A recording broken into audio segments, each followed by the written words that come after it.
Again, I meet an uncle here. It's an honor and a pleasure meeting this guy. Let me give him the microphone for him to introduce himself to you, the viewers, and he'll tell you who is he.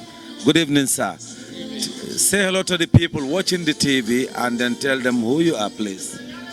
I'm saying hello to everybody watching this show this evening. My name is SULAYMAN Jallow. I'm a Gambian, been in the United States, came here in 1968, and I happen to be a medical... Wow, hold on. Solomon, he came here in 1968. Thank you. Did you hear that? 1968. And you said, carry on, please. Sorry. Right. I came here as a student, and I studied to become a medical doctor. And I'm an ophthalmologist with a specialization in retinal diseases and people who have diabetic problems with the eyes. And I've been working in Miami now for about 35 years.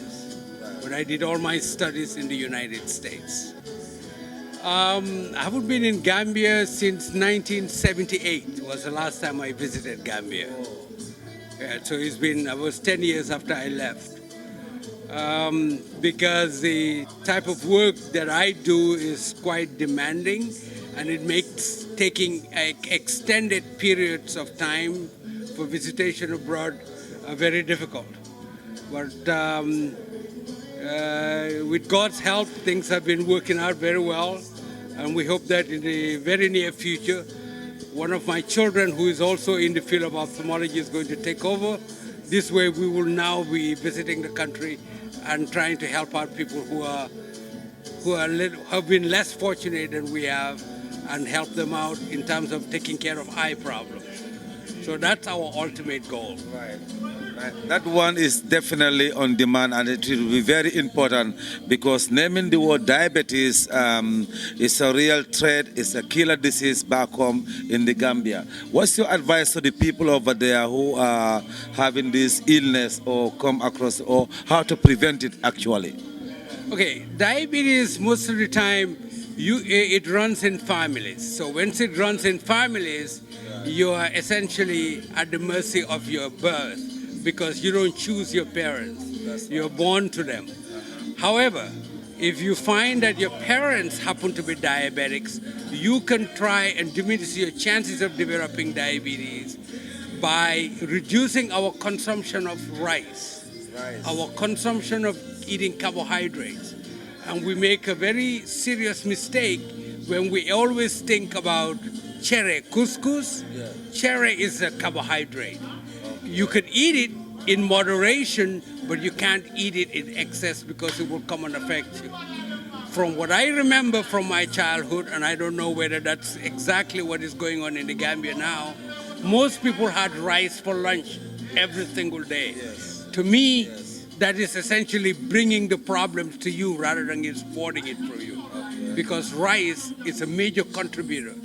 When you think about diabetes, people think about sugar. It is not about sugar, okay? Because there are different sources of sugar. Fruits are sugar. Yucca, cassava is sugar. Potatoes is sugar. Sweet potatoes or patat is sugar. All of those get converted to sugar. So when you're a diabetic, you need to moderate your consumption of those. Increase protein intake. I'm talking about fish, chicken, beef, lamb, and steamed fish instead of frying it. That helps towards it. And the idea is that we need to decrease our weights, not increase it. If you are prone to diabetes, those are the things I would recommend. That's very interesting what the doctor is talking about. These few things that is our daily uses in the Gambia. Rice, cherry, potato, and some of the fruits, as he says. What are the signs if somebody is about to get a diabetes? What is the signs? The most common signs are that you get thirsty quite a lot, and you go to the bathroom quite a lot.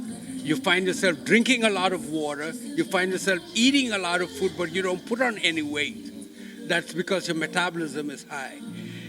There are things, however, that are natural to our world in Africa that helps diabetes. One particular plant that I'm going to mention to everybody, people say never die, otherwise known as moringa. You eat moringa or you drink it as tea 2 or 3 times a day, it decreases your blood sugar and wards off diabetes. And this is something that is available freely in the country. Definitely. So here we grow it and we give it to our patients to help them. But there it is available, such that you can easily get it without any problem. Yes. Continuous consumption of those materials will help decrease your concern of diabetes. Don't forget that word, lebudai. Never die. Never die. You so say don't go there, lebudai, huh? That's the one. Same. That green thing. Okay, doctor. Yes, sir. How best can you contribute or help the people back home? I know you already said your time frame, but how best? Well, the best way I can while I am here is to be able to form a liaison with people who are actually involved in the eye care process in the Gambia. Because I have access to material, medications, equipment that I can make their lives a little easier by helping them with those. Right now, I have 2 doctors from Haiti who are spending time in my office learning new procedures and new treatments for their patients, and after 6 months, they go back to Haiti. I have never had the occasion to do that for Gambians. I've had the occasion to do it for Nigerians, but never for Gambians. It would be a wonderful situation if that can be accomplished, because it's just an extension of their training. Right, right. So if you talk to the Royal Victoria Hospital or Ministry of Health or the President to try and send someone over here, you can still help them and Absolutely. give them more knowledge. Not only give them, we train them. Yes. We let them work with us and see what we do in taking care of patients, because the treatment modalities are changing frequently. So you have to be on top of it to know where you're going.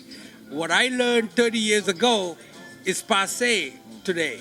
So that we are at another stage and we're helping people to always advance them and do well. Dr. Jallow, nice meeting you. I will have to take your contact, but what's your advice generally to Gambians that are in Gambia or in abroad here? Well, we are a very resilient group of people. We're very intelligent, and the fact is, always be resilient and go after your goals. Whenever we try to advance ourselves, we are always given the idea that we are not going to be successful. Ignore the naysayers, as I say. Put your dream ahead of you and always go after it. When you fail, make sure you fail not because somebody talked you out of what you want to do. Right.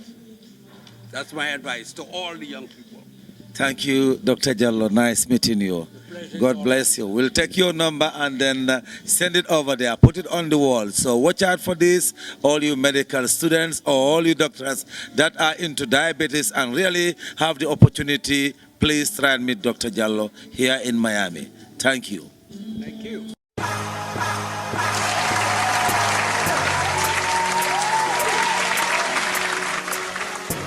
Well, good evening, Mr. Mike. Good evening. We meet up again. It's Labor Day. This time, what's all about in this time? This time is a special occasion. It is the 30 years anniversary of the annual Gambian Reunion Labor Day Weekend Festival. That's right. Tonight, we have Wali Balagoseka concert.